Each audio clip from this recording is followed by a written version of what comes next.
42ನೇ ಸಂಗೀತ. ಆ ಸಂಗೀತ ನಮಗೆ ಹೇಳ್ತದೆ, ಯೇಸು ನಿನ್ನ ಪಾದವೇ ನನ್ನ ಆತ್ಮ ಸ್ಥಾನವು ಅಂತ ಹೇಳ್ತಾನೆ. ಲೋಕದಾಬ್ದಿ ಘೋಷಕ್ಕೆ ಅತಿ ಭಯಪಟ್ಟೆನು, ನಿನ್ನ ಕೈಯ ಯೇಸುವೆ ಚಾಚಿ ನನ್ನ ಸಲಹು. ಅಂತ್ಯದಲ್ಲಿ ರೇವಿಗೆ ನನ್ನ ದೋಣಿ ಸೇರಿಸು. ನೀನೇ ಸಾಕು ಕರ್ತನೆ, ನಿನ್ನಲ್ಲೆಲ್ಲ ಸಿಕ್ಕಿತು. ಕ್ಷೇಮ ಕೊಡು ರೋಗಿಗೆ, ಕುರುಡನನ್ನು ನಡೆಸು. ನಾನು ಪಾಪಮಯನೇ, ನೀನೇ ಪರಿಶುದ್ಧನು. ಮಲಹತ್ತಿ ತನಗೆ ನಿನ್ನ ಕೃಪಾಪೂರ್ತಿಯು, ನೀನೇ ಕೃಪಾಪೂರ್ತಿ. ನನ್ನ ಪಾಪವನ್ನೆಲ್ಲವ ಮನ್ನಿಸನುಗ್ರಹದಿ, ನನಗಾತ್ಮ ಶುದ್ಧಿಯ ನಿನ್ನ ಆತ್ಮ ಕೊಡಲಿ. ನಿನ್ನ ಜೀವ ಜಲವು ಪ್ರಾಪ್ತವಾಗಲಿ ನನಗೆ. ನಿತ್ಯವಾದ ಸ್ತುತಿಯು ನಿನಗೆನ್ನ ಕರ್ತನೆ. ಸೊ ಈ ಹಾಡನ್ನು ಹಾಡುತ್ತಾ ನಾವು ಮುಂದಿನ ಭಾಗಕ್ಕೆ ಹೋಗೋಣ. ಯೇಸು ನಿನ್ನ ಪಾದವೇ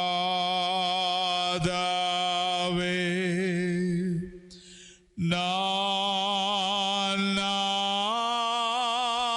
ಆತ್ಮ ಸ್ಥಾನವು.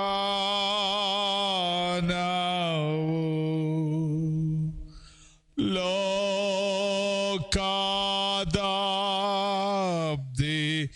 ಘೋಷಕ್ಕೆ ಅತಿ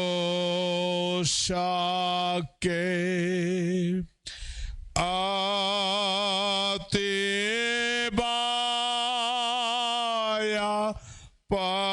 ನಿನ್ನ ಕೈಯ ಯೇಸುವೆ ಚಾಚಿ ನನ್ನ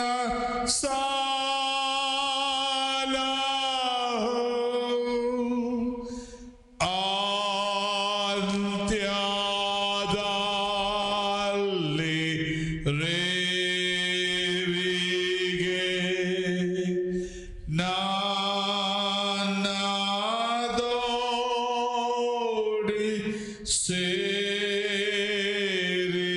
ನಿನ್ನಲ್ಲೆಲ್ಲ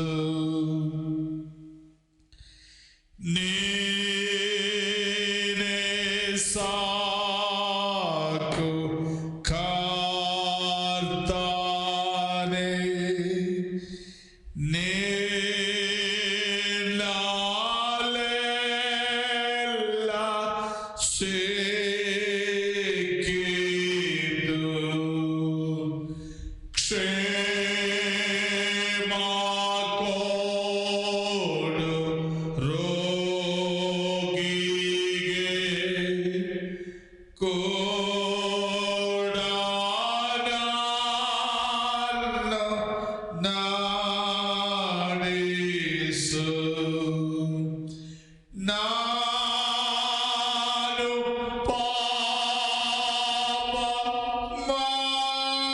ಕುರುಡನನ್ನು ನಡೆಸು. ನಾನು ಪಾಪಮಯನೇ, ನೀನೇ ಪರಿಶುದ್ಧನು. ಮಲಹತ್ತಿ ತನಗೆ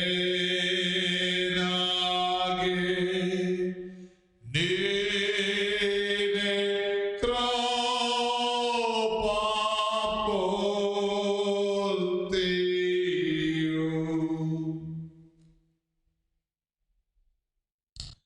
ನಾವು ಪ್ರಾರ್ಥನೆ ಮಾಡೋಣ.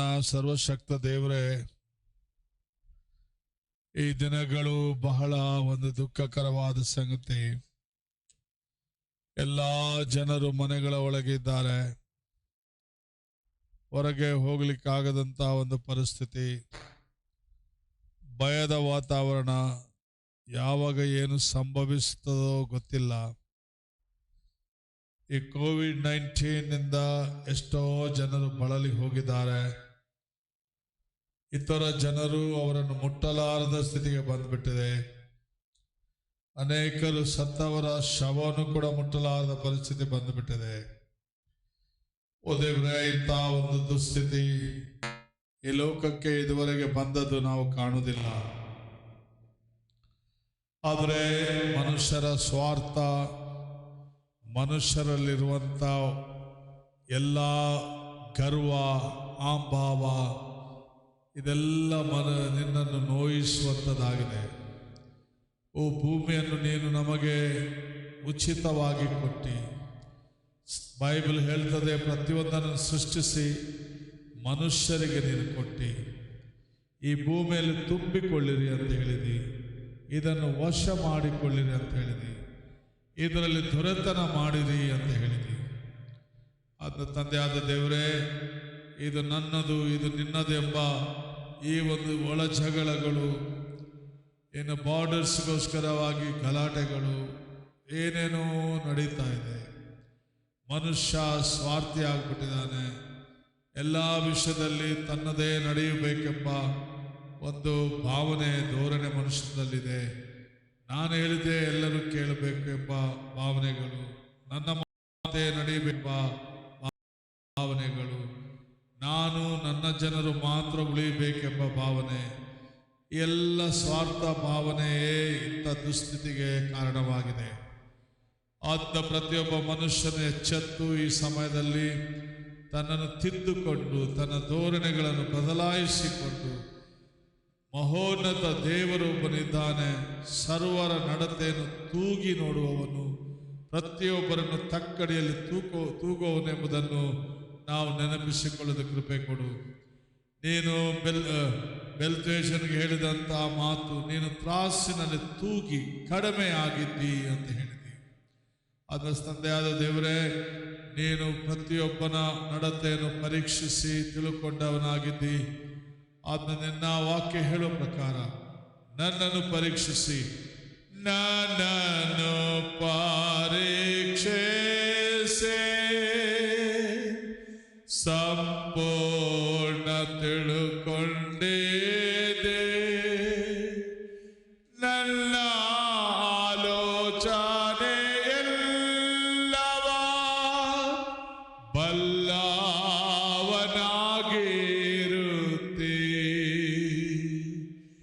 ನನ್ನನ್ನು ಪರೀಕ್ಷಿಸಿ ಸಂಪೂರ್ಣ ತಿಳುಕೊಂಡಿದೆ. ಆಲೋಚನೆ ಎಲ್ಲವ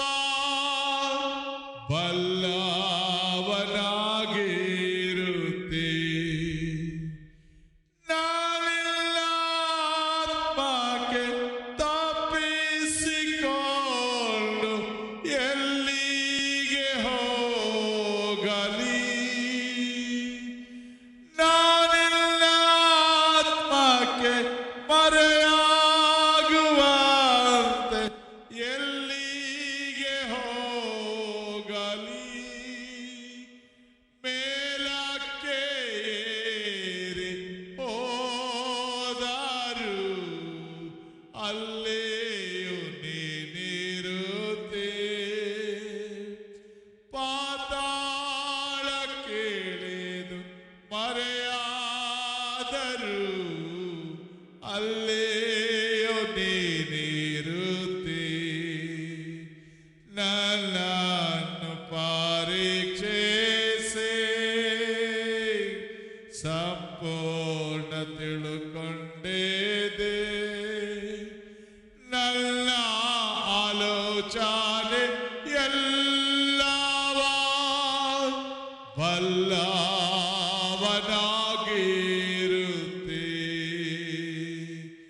ನನ್ನ ಆಲೋಚನೆ ಎಲ್ಲವ ಬಲ್ಲವನಾಗಿರುತ್ತಿ.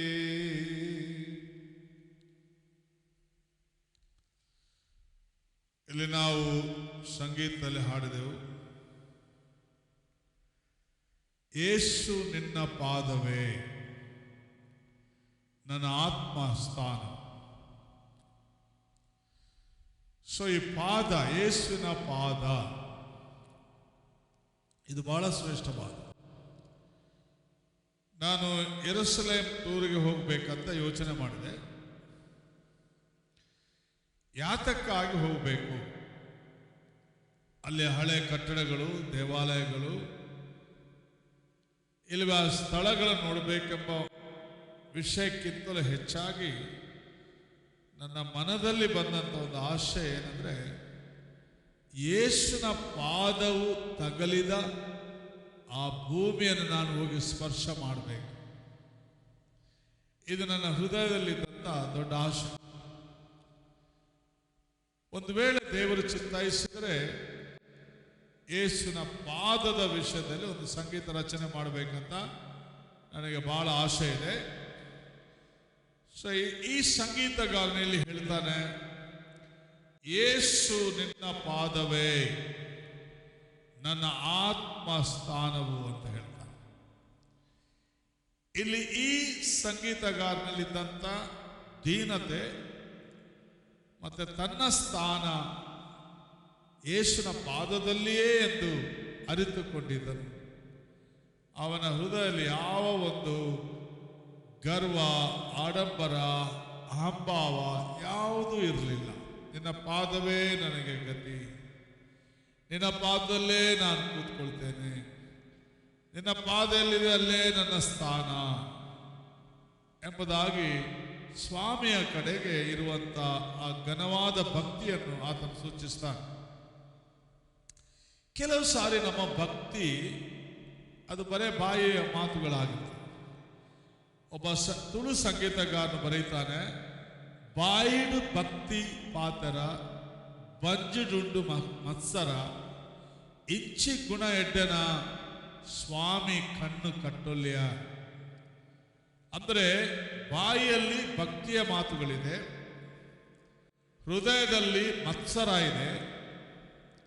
ಇಂಥ ಗುಣ ಒಳ್ಳೆಯದಾ? ಸ್ವಾಮಿಯ ಕಣ್ಣು ಕಟ್ಬೋದಾ? ಸ್ವಾಮಿ ಕಾಣದ ಹಾಗೆ, ಸ್ವಾಮಿ ನೋಡದ ಹಾಗೆ ಆತನ ಕಣ್ಣು ನಾವು ಕಟ್ಬೋದಾ ಅಂತ ಕೇಳ್ತಾರೆ. ಆದ ಪ್ರಿಯ ಸಹೋದರ ಸಹೋದರಿ, ನಮ್ಮಲ್ಲಿ ತುಂಬ ಗರ್ವ ಇಟ್ಕೊಂಡು ನಾವು ಸ್ವಾಮಿಯ ಪಾದದಲ್ಲಿ ಯೇಸುವಿನ ಪಾದವೇ ನನ್ನ ಸ್ಥಾನ ಅಂತ ಹೇಳಿದ್ರೆ ಅದೊಂಥರ ಕಪಟದ ಮಾತುಗಳಾಗಿರ್ತದೆ, ಒಂಥರ ಮೋಸದ ಮಾತು, ವಂಚನೆಯ ಮಾತಾಗುತ್ತೆ. ಅದನ್ನ ನಿಜವಾಗಿ ನೀನು ನಾನು ಇವತ್ತು ಯೇಸುವನ್ನು ಅರಿತವರು, ಸ್ವಾಮಿಗೆ ನಮ್ಮ ಜೀವನವನ್ನು ಒಪ್ಪಿಸಿಕೊಟ್ಟವರು ನಡೆಯಬೇಕಾದ ಮುಖ್ಯವಾದ ಸಂಗತಿ, ನಿನ್ನ ಪಾದವೇ ನನ್ನ ಆಶ್ರಯ, ನಿನ್ನ ಪಾದದಲ್ಲೇ ನಾನು ಕೂತ್ಕೊಳ್ತೇನೆ, ಅದೇ ನನ್ನ ಭದ್ರವಾದ ಸ್ಥಾನ, ಆ ಸ್ಥಾನವೇ ನನಗೆ ಮೇಲನ್ನು ತರುವಂಥದ್ದು. ಆ ಸ್ಥಾನದಲ್ಲಿ ನಾನು ಕೂತಾಗ ನಿನ್ನ ದರ್ಶನ ನನಗೆ ಲಭಿಸ್ತದೆ ಅಂತ ನಾವು ತಿಳ್ಕೊಳ್ಬೇಕು. ಯಾರು ದೀನತೆಯಿಂದ ಯೇಸು ಪಾದದಲ್ಲಿ ಕೂತ್ಕೊಳ್ತಾರೋ ಅವರಿಗೆ ಯೇಸುವಿನ ದರ್ಶನ ಆಗ್ತದೆ. ಯೇಸು ಅವನೊಟ್ಟಿಗೆ ಮಾತನಾಡಲಿಕ್ಕೆ ಶುರು ಮಾಡ್ತಾನೆ. ಯೇಸುವಿನ ಸ್ವರವನ್ನು ಅವನು ಕೇಳಲು ಶಕ್ತನಾಗ್ತಾನೆ. ಯೇಸು ತನ್ನ ಮಾತುಗಳನ್ನು ನಮಗೆ ತಿಳಿಯಪಡಿಸು. ನಾವು ನೆನ್ನೆ ದಿನದಲ್ಲಿ ಧ್ಯಾನ ಮಾಡ್ತಾ ಬಂದೆವು.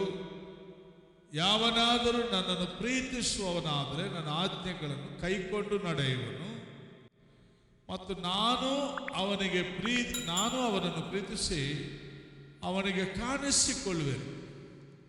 ನಾವು 14ನೇ ಸಂಧಿ ಯೋಹಾನ ಸುವಾರ್ತೆಯಲ್ಲಿ ನಾವು ಈ ಭಾಗವನ್ನು ಓದುತ್ತಾ ಬಂದೆವು. ಅದನ್ನು ನಾವು ಸ್ವಾಮಿಯ ಸ್ವರವನ್ನು ಕೇಳಲು ಶಕ್ತರಾಗಬೇಕೆಂಬುದೇ ಇದರ ಮುಖ್ಯ ಉದ್ದೇಶ. ಅದನ್ನ ನಾವು 14ನೇ ಸಂಧಿ 21ನೇ ವಚನ, ಆಮೇಲೆ 23ನೇ ವಚನದಲ್ಲಿ ಯೇಸುವಿನ ಮಾತನ್ನು ನಾವು ನೋಡ್ತೇವೆ. ಇಲ್ಲಿ 23ರಲ್ಲಿ ಹೇಳ್ತಾನೆ, ಯಾವನಾದರೂ ನನ್ನನ್ನು ಪ್ರೀತಿಸುವನಾದರೆ ನನ್ನ ಮಾತುಗಳನ್ನು ಕೈಕೊಂಡು ನಡೆಯುವನು, ಅವನನ್ನು ನನ್ನ ತಂದೆಯು ಪ್ರೀತಿಸುವನು ಮತ್ತು ನಾವಿಬ್ಬರೂ ಅವನ ಬಳಿಗೆ ಬಂದು ಅವನ ಬಳಿಯಲ್ಲಿ ಬಿಡಾರವನ್ನು ಮಾಡಿಕೊಳ್ಳುವೆವು. ನನ್ನನ್ನು ಪ್ರೀತಿಸದೇ ಇರುವವನು ನನ್ನ ಮಾತುಗಳನ್ನು ಕೈಕೊಂಡು ನಡೆಯುವುದಿಲ್ಲ. ನೀವು ಆಲಿಸುವ ಮಾತು ನನ್ನದಲ್ಲ, ನನ್ನನ್ನು ಕಳಿಸಿದ ತಂದೆಯ ಮಾತೇ ಅಂತ ಹೇಳ್ತಾನೆ. ಪ್ರಿಯರೇ, ಆಮೇಲೆ ಇಲ್ಲಿ 21ನೇ ವಚನದಲ್ಲಿ ಏನು ಹೇಳ್ತಾನೆ? ನನ್ನ ಆಜ್ಞೆಗಳನ್ನು ಹೊಂದಿ ಅವುಗಳನ್ನು ಕೈಕೊಂಡು ನಡೆಯುವವನೇ ನನ್ನನ್ನು ಪ್ರೀತಿಸುವವನು. ನನ್ನನ್ನು ಪ್ರೀತಿಸುವವನು ನನ್ನ ತಂದೆಗೆ ಪ್ರಿಯನಾಗಿರುವನು. ನಾನು ಅವನನ್ನು ಪ್ರೀತಿಸಿ ಅವನಿಗೆ ಕಾಣಿಸಿಕೊಳ್ಳುವೆನು ಎಂದು ಹೇಳಿದನು. ಯೇಸುವನ್ನು ಕಾಣುವಂಥ ಒಂದು ಭಾಗ್ಯ, ಅದು ಆತ್ಮೀಕ ದೃಷ್ಟಿಯಲ್ಲಿ ನಾವು ಕಾಣುವಂಥದ್ದು. ಅಪೊಸ್ತಲನಾದ ಪೌಲನು ಇದನ್ನು ಕುರಿತು 13ನೇ ಸಂಧಿ 1ನೇ ಕೊರಿಂಥರ ಪತ್ರಿಕೆಯಲ್ಲಿ ಅಲ್ಲಿ ಬರೀತಾ ಬರ್ತಾನೆ. ಅಲ್ಲಿ ಏನು ಹೇಳ್ತಾನೆ? ಈಗ ನಾವು ಕಂಚಿನ ದರ್ಪಣದಲ್ಲಿ ಕಾಣಿಸುವಂತೆ ಆತನ ಮುಖವನ್ನು ಮೊಬ್ಬಾಗಿ ಕಾಣ್ತಾ ಇದ್ದೇವೆ. 12ನೇ ವಚನ, ಈಗ ಕಂಚಿನ ದರ್ಪಣದಲ್ಲಿ ಕಾಣಿಸುವಂತೆ ದೇವರ ಮುಖವು ನಮಗೆ ಮೊಬ್ಬಾಗಿ ಕಾಣಿಸ್ತದೆ. ಆಗ ಮುಖಾಮುಖಿಯಾಗಿ ಆತನನ್ನು ನೋಡುವೆವು. ಈಗ ಸ್ವಲ್ಪ ಮಾತ್ರ ನಮಗೆ ತಿಳಿದದೆ, ಆಗ ದೇವರು ನಮ್ಮನ್ನು ಸಂಪೂರ್ಣವಾಗಿ ತಿಳುಕೊಂಡಂತೆ ನಾವು ಸಂಪೂರ್ಣವಾಗಿ ತಿಳುಕೊಳ್ಳುವೆವು. ಅದನ್ನ ಪ್ರಿಯ ಸಹೋದರ ಸಹೋದರಿ, ಈಗ ಕಾಣುವಂಥದ್ದು ಈಗ ನಾವು ಮನುಷ್ಯರನ್ನು ನೋಡುವ ಹಾಗೆ ಕಾಣುವಂಥದ್ದಲ್ಲ. ಪೌಲನ ಕಾಲದಲ್ಲಿ ರೋಮಾಯರ ಆಧಿಪತ್ಯ ಇದ್ದಾಗ ಅಲ್ಲಿ ಮಿರರ್ ಅಂತ ಮಾಡ್ತಾ ಇದ್ರು. ಮಿರರ್, ಮುಖ ನೋಡುವ ಕನ್ನಡಿಗಳು ಅಂತ ಕರೆಯಲ್ಪಟ್ಟ ಕಂಚಿನ ದರ್ಪಣ. ದರ್ಪಣ ಅಂದರೆ ಕನ್ನಡಿ. ಸೊ ಆ ಕಾಲದಲ್ಲಿ ಆ ಕಂಚನ್ನು ಉಜ್ಜಿ ಉಜ್ಜಿ ಉಜ್ಜಿ ಉಜ್ಜಿ ಪಾಲಿಶ್ ಮಾಡಿ ಅದರಲ್ಲಿ ಮುಖಗಳು ಕಾಣ್ತಾ ಇತ್ತು. ಈಗ ನಾವು ಸ್ಟೀಲ್ ತಟ್ಟೆಯನ್ನು ಬಫಿಂಗ್ ಮಾಡಿದ್ರೆ ಅದರಲ್ಲಿ ಕೂಡ ಮಬ್ಬಾಗಿ ನಮ್ಮ ಮುಖ ಕಾಣ್ತದೆ. ಅದೇ ರೀತಿಯಲ್ಲಿ ದೇವರ ಮುಖವು ತನ್ನ ಮಕ್ಕಳಿಗೆ ಈಗಲೂ ಕಾಣ್ತದೆ. ಅದು ಮೊಬ್ಬಾಗಿ ಕಾಣ್ತದೆ, ಕ್ಲಿಯರ್ ಆಗಲ್ಲ, ಮೊಬ್ಬಾಗಿ ಕಾಣ್ತದೆ. ಇಲ್ಲಿ ಯೇಸು ಹೇಳ್ತಾರೆ, ಯಾವನಾದರೂ ನನ್ನನ್ನು ಪ್ರೀತಿಸುವನಾದರೆ ನನ್ನ ಆಜ್ಞೆಗಳನ್ನು ಕೈಕೊಂಡು ನಡೆಯುವನು, ಅವನು ನನ್ನ ತಂದೆಗೆ ಪ್ರಿಯನಾಗಿರೋ, ನಾನು ಅವನನ್ನು ಪ್ರೀತಿಸಿ ಅವನಿಗೆ ಕಾಣಿಸಿಕೊಳ್ಳುವೆನು. ಇನ್ನು ಅನೇಕ ಭಕ್ತರ ಅನುಭವಗಳನ್ನು ನಾವು ನೋಡುವಾಗ ಅವರು ಹೇಳ್ತಾ ಇದ್ರು, ನಾನು ಹಸಿದವನಾಗಿದ್ದೆ, ನನಗೆ ಊಟ ಕೊಡುವವನಾಗಿ ಕಾಣಿಸಿಕೊಂಡನು. ನಾನು ನಿಂದೆ ದುಃಖಗಳಿಗೆ ಗುರಿಯಾಗಿದ್ದೆ, ನನ್ನನ್ನು ಸಂತೈಸುವವನಾಗಿ ಕಾಣಿಸಿಕೊಂಡನು. ನಾನು ಸಾಲಗಾರನಾಗಿ ತೀರಿಸದ ಸ್ಥಿತಿಯಲ್ಲಿದ್ದೆ, ನನ್ನ ಸಾಲಗಳನ್ನು ತೀರಿಸುವವನಾಗಿ ಕಾಣಿಸಿಕೊಂಡನು. ನಾನು ಬಡತನದಲ್ಲಿದ್ದೆ, ನನ್ನ ಬಡತನವನ್ನು ನೀಗಿಸುವವನಾಗಿ ಕಾಣಿಸಿಕೊಂಡನು. ನಾನು ರೋಗದಲ್ಲಿ ನರಳುತ್ತಾ ಇದ್ದೆ, ನನ್ನ ರೋಗಗಳನ್ನು ವಾಸಿ ಮಾಡುವವನಾಗಿ ಕಾಣಿಸಿಕೊಂಡನು.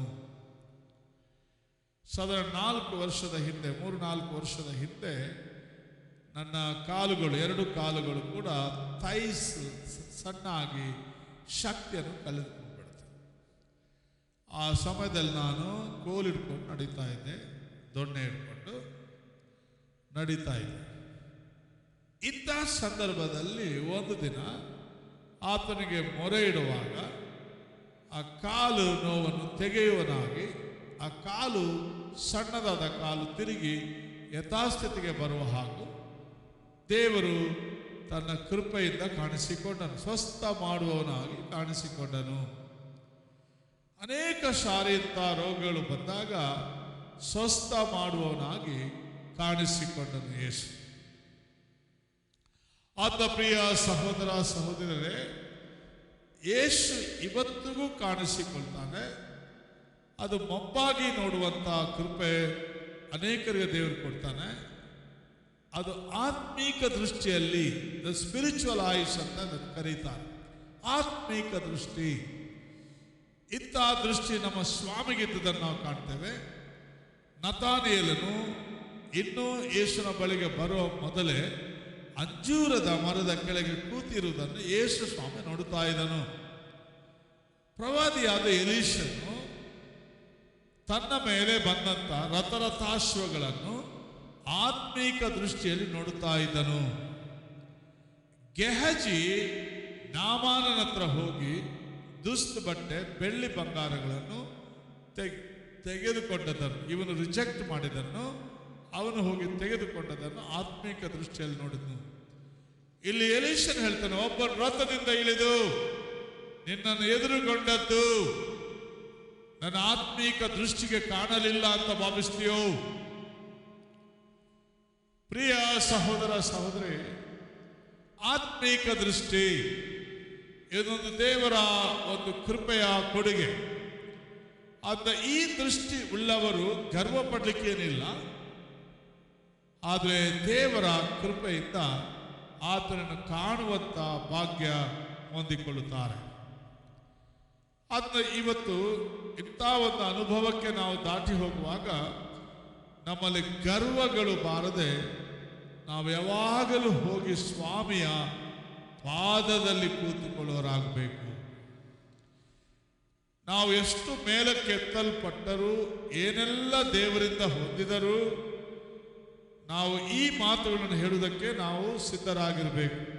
ಏನಂತ? ಯೇಸು ನಿನ್ನ ಪಾದವೇ ನನ್ನ ಆತ್ಮ ಸ್ಥಾನವು. ಲೋಕದಾಪ್ತಿ ಘೋಷಕ್ಕೆ ಅತಿ ಭಯಪಟ್ಟನು. ಇವತ್ತು ಲೋಕದ ಘೋಷಣೆಗಳು ಏನೇನೋ ನಾವು ಕೇಳ್ತೇವೆ ಟಿವಿಯಲ್ಲಿ. ಬೆಳಗಿಂದ ಸಾಯಂಕಾಲ ಕೊರೋನಾ ವಿಷಯದಲ್ಲಿ ನಾವು ಕೇಳ್ತಾ ಇರ್ತೇವೆ, ಅಲ್ಲಿ ಅಷ್ಟು ಜನ ಸತ್ರು, ಇಲ್ಲಿ ಇಷ್ಟು ಜನ ಸತ್ರು, ಇಷ್ಟು ಜನಕ್ಕೆ ಹೊಸ ಕಾಯಿಲೆ ಕಂಡುಕೊಂಡು ಕಾಣಿಸಲ್ಪಟ್ಟಿತು. ಇದೇ ಎಲ್ಲ ವಾರ್ತೆಗಳು, ಘೋಷಣೆಗಳು, ಲೋಕದವರು ಮಾಡುವಂಥ ಘೋಷಣೆ. ಇಲ್ವೇ ಬಂದೆಂಬ ಘೋಷಣೆ, ಹೊರಗೆ ಬರಬಾರ್ದೆಂಬ ಘೋಷಣೆ. ಇದಕ್ಕೆ ವಿರುದ್ಧವಾಗಿ ನಡೆದ್ರೆ ಏಟುಗಳ ರುಚಿಗಳು, ಏನೇನೋ ಇದೆ. ಆಮೇಲೆ ಅವರನ್ನು ತಗೊಂಡು ಹೋಗಿ ಸಪ್ರೇಟ್ ಮಾಡುವಂಥದ್ದು, ಇದೆಲ್ಲ ನಡೀತಾ ಇದೆ. ಇಲ್ಲಿ ಈತನ ಹೇಳ್ತಾನೆ, ಲೋಕದಾಪ್ತಿ ಘೋಷಕ್ಕೆ ಅತಿ ಭಯ ಪಟ್ಟೆನು. ಇದೆಲ್ಲ ನನಗೆ ಅತಿ ಭಯ ಬಂದು ತಂದುಬಿಟ್ಟಿದೆ. ಇವತ್ತು ಒಬ್ಬರು ನನಗೆ ಬಹಳ ಭಯದಿಂದ ಫೋನ್ ಮಾಡಿ ಪ್ರಾರ್ಥನೆ ಮಾಡಿಸ್ಕೊಂಡ್ರು, ನನಗೆ ತುಂಬ ಭಯ ಆಗ್ತಾ ಇದೆ ಅಂತ ಹೇಳ್ತಾ ಇದ್ರು.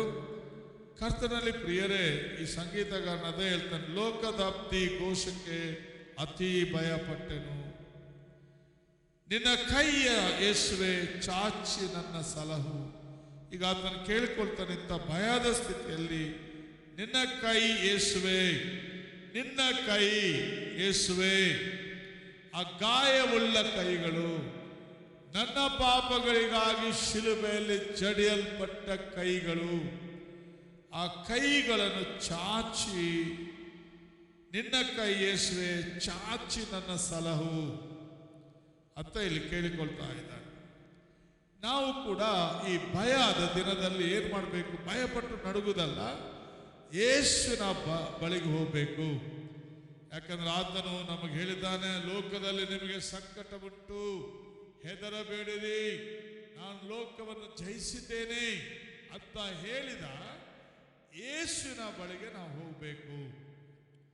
ಲೋಕದಲ್ಲಿ ನಮಗೆ ಸಂಕಟ ಉಂಟು, ಹೋರಾಟ ಉಂಟು, ಆದರೆ ಲೋಕವನ್ನು ಜಯಿಸಿದವನು ನಮ್ಮ ಮುಂದೆ ಇದ್ದಾನೆ. ನಾವು 16ನೇ ಸಂಧಿ ಯೋಹಾನ ಸುವಾರ್ತೆ 33ನೇ ವಚನದಲ್ಲಿ ಓದ್ತೇವೆ, ನೀವು ನನ್ನಲ್ಲಿದ್ದು ಮನಃಶಾಂತಿಯನ್ನು ಹೊಂದಿದವರಾಗಿರಬೇಕೆಂದು ಇದನ್ನೆಲ್ಲ ನಿಮಗೆ ಹೇಳಿದ್ದೇನೆ. ಲೋಕದಲ್ಲಿ ನಿಮಗೆ ಸಂಕಟ ಉಂಟು, ಧೈರ್ಯವಾಗಿರ್ರಿ, ನಾನು ಲೋಕವನ್ನು ಜಯಿಸಿದ್ದೇನೆ ಎಂದು ಹೇಳಿದನು. ಇಲ್ಲಿ ಸಂಗೀತಗಾರನು ಇದನ್ನು ಹೇಳ್ತಾನೆ, ನಿನ್ನ ಕೈ ಚಾಚಿ, ನಿನ್ನ ಕೈಯ ಯೇಸುವೆ ಚಾಚಿ ನನ್ನನ್ನು ಸಲಹು, ಅಂತ್ಯದಲ್ಲಿ ರೇವಿಗೆ ನನ್ನ ದೋಣಿ ಸೇರಿಸು ಅಂತ ಹೇಳ್ತಾರೆ. ಈ ತಡ ಮುಟ್ಟಿಸುವಂಥದ್ದು, ಭಯಗ್ರಸ್ತರಾಗಿರುವ ನಮಗೆ ಈ ಭಯವನ್ನೆಲ್ಲ ತೆಗೆದು ಭಯರಹಿತವಾದ ದಡಕ್ಕೆ ಮುಟ್ಟಿಸುವಂಥದ್ದು ಒಂದು. ಅನೇಕ ವಿಧವಾದ ಕಷ್ಟ ಕಾರ್ಪಣ್ಯಗಳನ್ನು ದೂರ ಮಾಡಿ ನಮ್ಮ ಹೃದಯದಲ್ಲಿ ಆನಂದವೆಂಬ ದಡಕ್ಕೆ ನಮ್ಮನ್ನು ಮುಟ್ಟಿಸುವಂಥದ್ದು. ರೋಗ ಬೇನೆ ನರಳಾಟದಲ್ಲಿರುವಾಗ ನಮ್ಮನ್ನು ಸ್ವಸ್ಥಪಡಿಸಿ ಸ್ವಸ್ಥತೆಯ ದಡಕ್ಕೆ ಮುಟ್ಟಿಸುವಂಥದ್ದು. ಬಾಧೆ, ಹಿಂಸೆ, ಉಪದ್ರವಗಳ ದಿನಗಳಲ್ಲಿ ಅವುಗಳನ್ನು ಪಾರು ಮಾಡಿ ದಡಕ್ಕೆ ಮುಟ್ಟಿಸುವಂಥದ್ದು.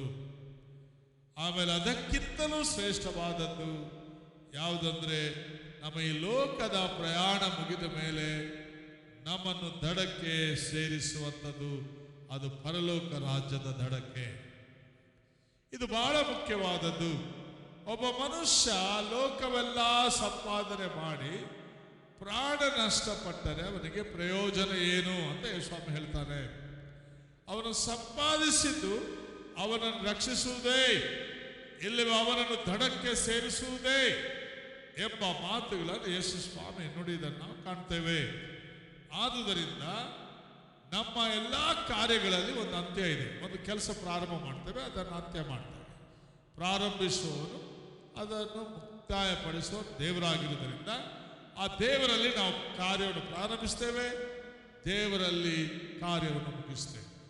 ಇದನ್ನು ನಾವು ಕಳೆದ ವಾರಗಳಲ್ಲಿ ಆ ಸಂಗೀತದಲ್ಲಿ ನಾವು ದೇವರ ವಾಕ್ಯ ಕೇಳಿದೆ.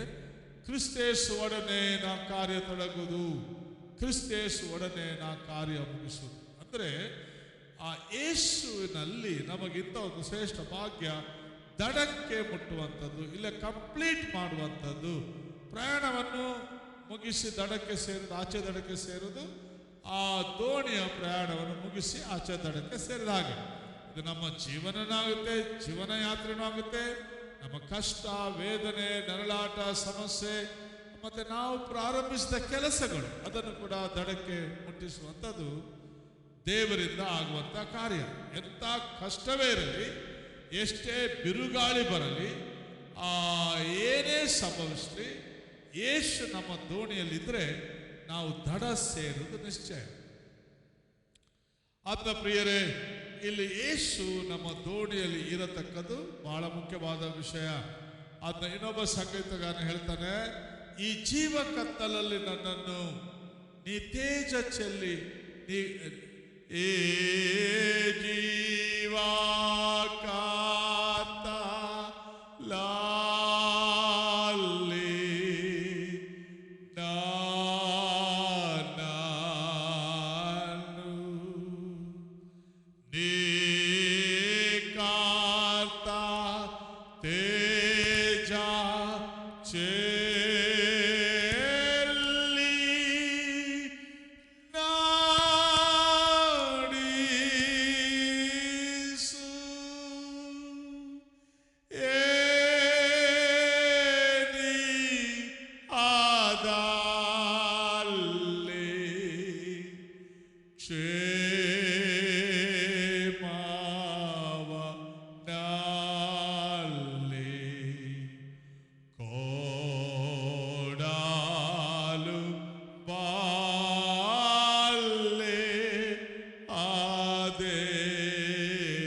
ಕತ್ತಲೆಯ ಲೋಕದಲ್ಲಿ ಕೂಡ ನಾವು ಪ್ರಯಾಣ ಮಾಡಿ ಆಚೆ ದಡಕ್ಕೆ ಸೇರುವಂಥದ್ದು ಬಹಳ ಮುಖ್ಯವಾದದ್ದು.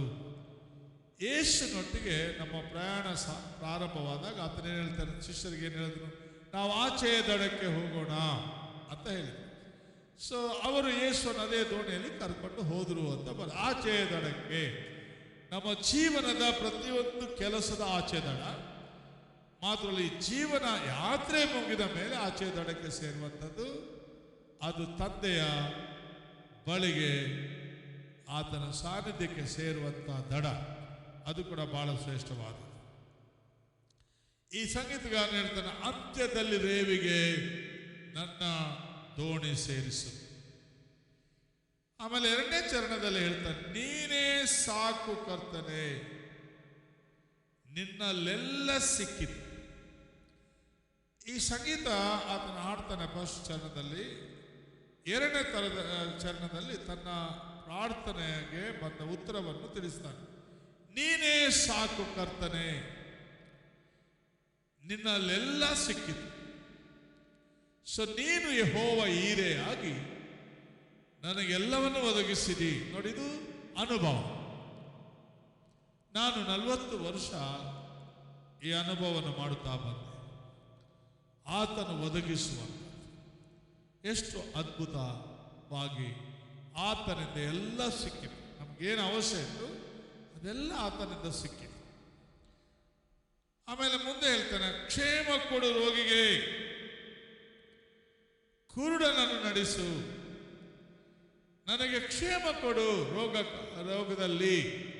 ರೋಗದಲ್ಲಿರುವಾಗ ಕ್ಷೇಮ ಕೊಡು, ರೋಗದಲ್ಲಿ ಬಿದ್ದಾಗ ಮುಂದೆ ನನಗೆ ಕ್ಷೇಮ ಕೊಡು. 2 ವಿಧದಲ್ಲಿ ಈ ಪ್ರಾರ್ಥನೆ ಅರ್ಥ ಆಗುತ್ತೆ. ಆಮೇಲೆ ಕುರುಡನನ್ನು ನಡೆಸು. ನಾನು ಕುರುಡನು, ನನಗೆ ದಾರಿ ಕಾಣುವುದಿಲ್ಲ. ನಾನು ಈ ದಾರಿಯಲ್ಲಿ ಯಾವ ರೀತಿ ಹೋಗಬೇಕು, ಯಾವ ರೀತಿ ನೀನು ನೇಮಿಸಿದ ಗುರಿಯನ್ನು ನಾನು ಮುಟ್ಟಬೇಕು, ನನಗೆ ಗೊತ್ತಾಗ್ತಾ ಇಲ್ಲ. ಇದು ನಮ್ಮ ಹೃದಯದ ದೀನತೆಯ ಪ್ರಾರ್ಥನೆ. ಸಾಮಾನ್ಯವಾಗಿ ಇಂಥ ದೀನತೆ ಆರಂಭದಲ್ಲಿರ್ತದೆ. ಬರ್ತಾ ಬರ್ತಾ ನಾವು ಉನ್ನತಿಗೆ ಏರಿಸಲ್ಪಡುವಾಗ ಈ ದೀನತೆ ಎಲ್ಲ ನಮ್ಮಿಂದ ಮಾಯ ಆಗಿಬಿಡುತ್ತೆ. ಆಮೇಲೆ ಬರುವಂಥದ್ದೆಲ್ಲ ದೊಡ್ಡ ದೊಡ್ಡ ಮಾತುಗಳು, ದೊಡ್ಡ ದೊಡ್ಡ ಅನುಭವಗಳು. ಆರಂಭದ ಆ ದಿನಗಳನ್ನು ಮರೆತು ಬಿಡ್ತೇವೆ. ಮಹಿಮೆಯಲ್ಲಿ ನಾವು ಇದನ್ನೆಲ್ಲ ಮರೆತು ನಾವೇ ಒಂದು ದೊಡ್ಡ ವ್ಯಕ್ತಿಗಳ ಹಾಗೆ ಜೀವಿಸ್ತೇವೆ. ದೇವರಿಗೆ ಮಾನ ಸಲ್ಲಿಸಲ್ಲ, ಗೌರವ ಸಲ್ಲಿಸಲ್ಲ. ಅದನ್ನ ಹೇಳ್ತಾರೆ, ನಾನು ತಂದೆ ಆಗಿರಲು ನನಗೆ ಸಲ್ಲತಕ್ಕ ಮಾನ ಎಲ್ಲಿ? ಇಲ್ಲಿ ನೋಡಿ, ದೇವರು ನಮ್ಮ ತಂದೆ, ಆತನಿಗೆ ಸಲ್ಲತಕ್ಕ ಮಾನವನ್ನು ನಾವು ಯಾವತ್ತೂ ಸಲ್ಲಿಸದೆ ಇರಬಾರದು. ಅದನ್ನ ಇಲ್ಲಿ ಈತನ ಕೇಳ್ಕೊಳ್ತು, ನಾನು ಕುರುಡನು, ನನಗೆ ಗೊತ್ತಿಲ್ಲ ಸ್ವಾಮಿ, ಹೆಂಗೆ ಹೋಗ್ಬೇಕು ಗೊತ್ತಿಲ್ಲ. ನೀನೇ ಆ ದಾರಿಯಲ್ಲಿ ಮೊದಲು ಹೋದವನು, ಅದನ್ನ ನನ್ನ ನಡೆಸು ಸ್ವಾಮಿ, ಕುರುಡನನ್ನು ನಡೆಸು ಅಂತ ಹೇಳ್ತಾನೆ. ನಾನು ಪಾಪಮಯನೇ, ನೀನೇ ಪರಿಶುದ್ಧನು. ಈಗಲೂ ನಾನು ದೊಡ್ಡ ನೀತಿವಂತರಂತ ಹೇಳ್ಕೊಳ್ಳಲ್ಲ. ಸಾಮಾನ್ಯವಾಗಿ ರಕ್ಷಣೆ ಹೊಂದಿದ ನಮ್ಮಲ್ಲಿ ಒಂದು ದೊಡ್ಡ ಗರ್ವ ಇರ್ತದೆ. ನಾವು ನೀತಿವಂತರು, ಇತರರು ನಮ್ಮ ಹಾಗಲ್ಲ ಅಂತ ಒಂದು ಇತರರ ಬಗ್ಗೆ ಉದಾಸೀನವಾದ ಭಾವನೆ ನಮ್ಮಲ್ಲಿ ಬರುವಂಥದ್ದು, ಸೈತಾನ ತರುವಂಥದ್ದು ಸಹಜವಾದ. ಸೊ ನಾವು ಇಲ್ಲಿ ತಿಳ್ಕೊಳ್ಬೇಕು, ನಾವು ಪಾಪ ಕ್ಷಮಾಪಣೆ ಹೊಂದಿದ ಪಾಪಿಗಳು, ರಕ್ಷಣೆ ಹೊಂದಿದ ಪಾಪಿಗಳಾಗಿದ್ದೇವೆ. ಪಾಪದಲ್ಲಿದ್ದೆವು, ನಮಗೆ ರಕ್ಷಣೆ ಸಿಕ್ಕಿದೆ. ಹಾಗಾದರೆ ನಾವು ರಕ್ಷಣೆ ಹೊಂದಿದ ಪಾಪಿಗಳು, ಇದನ್ನು ನಾವು ಮರೀಬಾರದು. ಪಾಪಿಗಳಾಗಿದ್ದೆವು, ಕ್ರಿಸ್ತ ನಮಗೆ ರಕ್ಷಣೆ ಕೊಟ್ಟನು.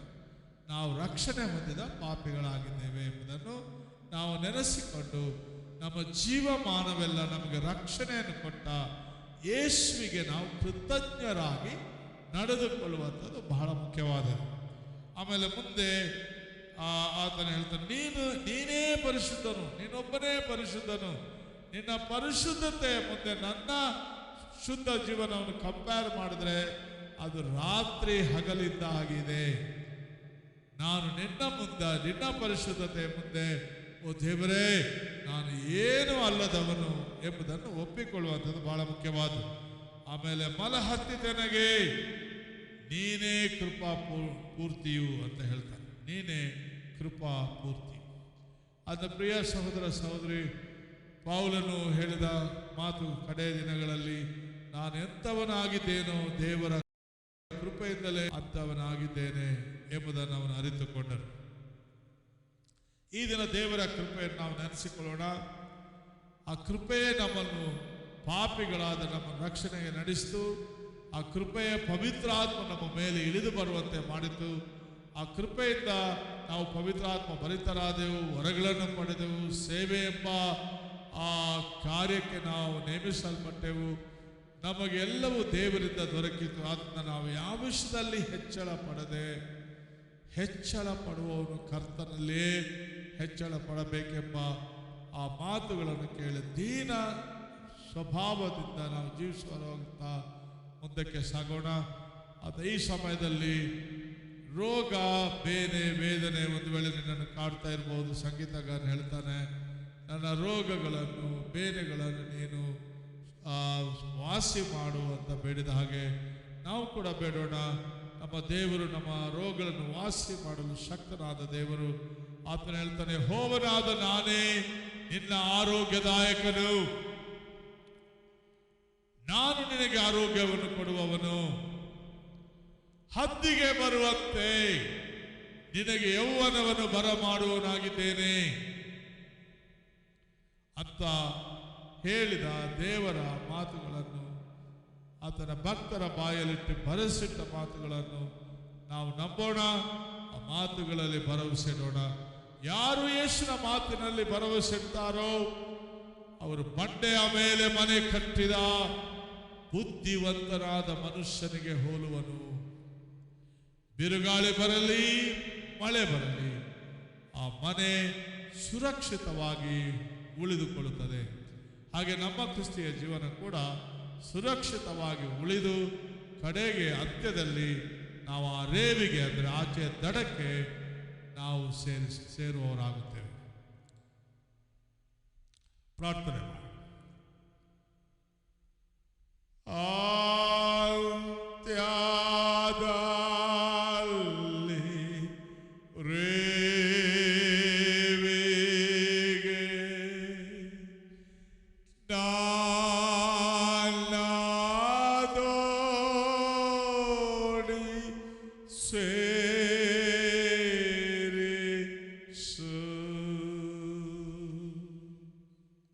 ನಮ್ಮ ದೇವರೇ, ನಾವೀ ಲೋಕದಲ್ಲಿ ಪ್ರವಾಸಿಗಳು, ಯಾತ್ರಿಕರು ಎಂಬುದನ್ನು ಮರೆಯದಂತೆ ಕೃಪೆ ಕೊಡು. ನಮಗೆ ನೀನು ಕೊಟ್ಟ ದೇಶಕ್ಕಾಗಿ ನಾವು ನಿನ್ನನ್ನು ಸ್ತುತಿಸಬೇಕು ಅಂತ ನಿನ್ನ ವಾಕ್ಯದಲ್ಲಿ ಬರೆದಿದೆ.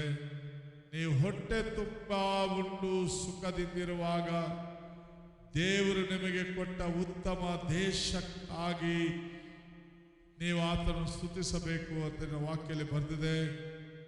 ನಮಗೆ ಕೊಟ್ಟ ಈ ದೇಶ ಉತ್ತಮ ದೇಶಕ್ಕಾಗಿ ನಾವು ನಿನಗೆ ಸ್ತೋತ್ರ ಸಲ್ಲಿಸ್ತೇವೆ.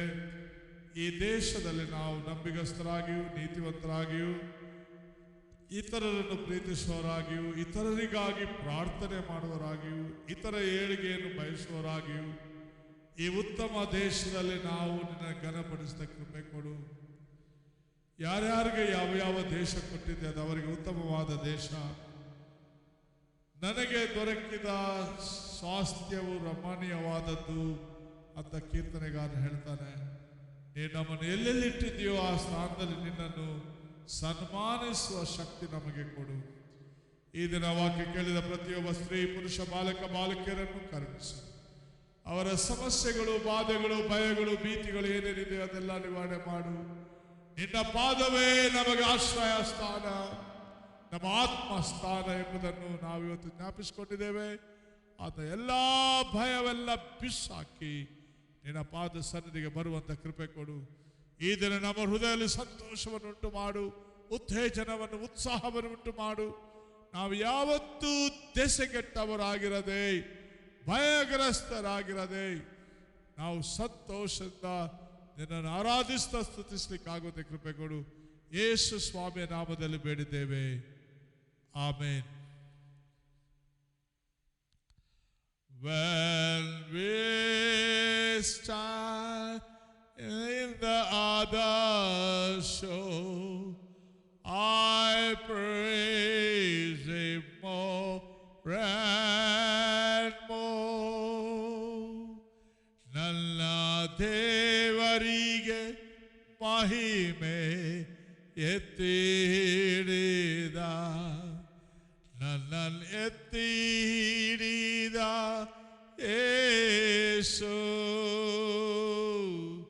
ತನ್ನ ಕೈಗಾಳ ಚಾಚಿ ರಕ್ಷಿಸಿದ ನನ್ನ ದೇವರಿಗೆ ಸ್ತೋತ್ರವು.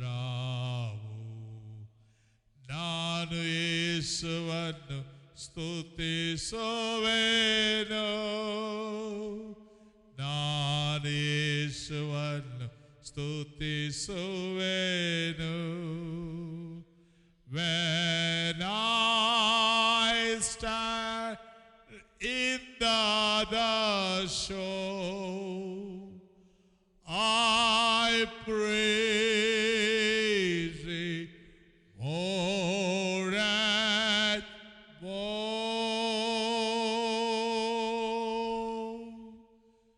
ಕರ್ತನಾದ ಯೇಸು ಕ್ರಿಸ್ತರ ಕೃಪೆಯು, ದೇವರ ಪ್ರೀತಿಯು, ಪರಿಶುದ್ಧಾತ್ಮರ ಅನ್ಯೋನ್ಯತೆಯು ಸದಾ ಕಾಲ ನಮ್ಮಲ್ಲಿ ನೆಲೆಗೊಂಡಿರಲಿ.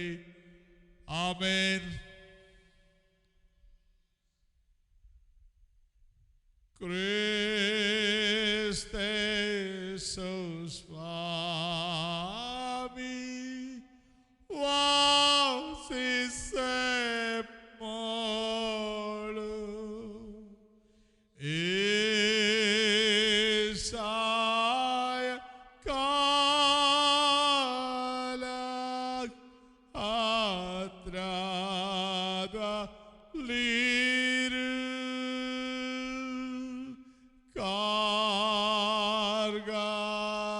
ಕಾರ್ಗತ್ತಲಿ ಕವಿದಿರಲು,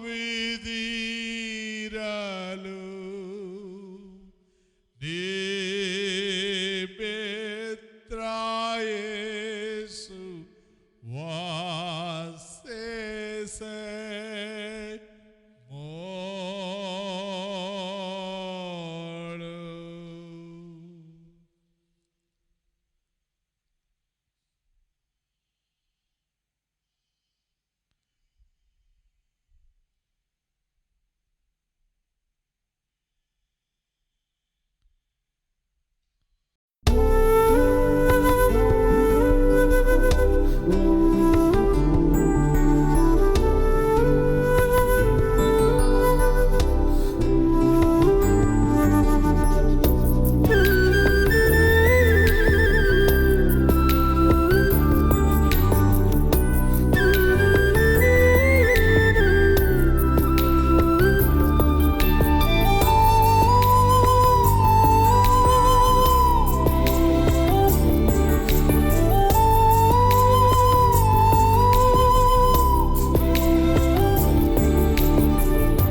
ಯೇಸುವೇ